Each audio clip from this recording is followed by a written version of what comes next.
Elle se dresse depuis bientôt 60 ans au bord du canal, à quelques rues du musée Mima, la tour Brinfo. Le défi était de taille, conserver sa structure métallique et ses 98 logements sociaux, tout en agrandissant les espaces habitables. On a légèrement élargi la tour d'1,50 m de part et d'autre et on a recréé au-dessus de la tour existante un pont, une structure pont à chaque axe qui a permis de rajouter 5 étages en tout à la tour. Le projet compte des studios et des appartements allant jusqu'à 5 chambres, fait rare dans les logements sociaux. 65 appartements sont dotés d'un espace extérieur.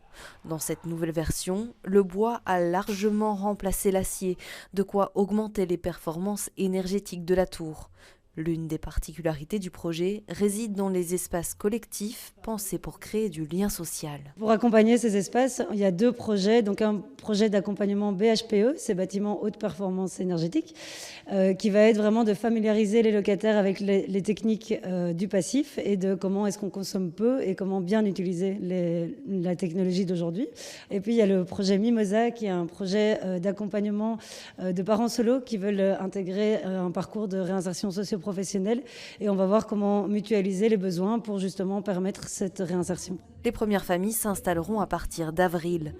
Les places iront en priorité aux locataires des autres tours résidentielles du logement molenbeekois qui subiront des travaux, comme les tours Martens par exemple. Le logement molenbeekois a décidé un plan de rénovation d'envergure parce que le patrimoine est vieillissant. Et donc il y a énormément de logements qu'on doit rénover et pour lesquels on ne peut pas garder les locataires en place. Et donc la tour Brinfo va permettre de reloger toutes ces personnes qui sont dans des logements vétustes qu'on va rénover. Actuellement, 10% de la population molenbeekoise est en attente d'un logement social.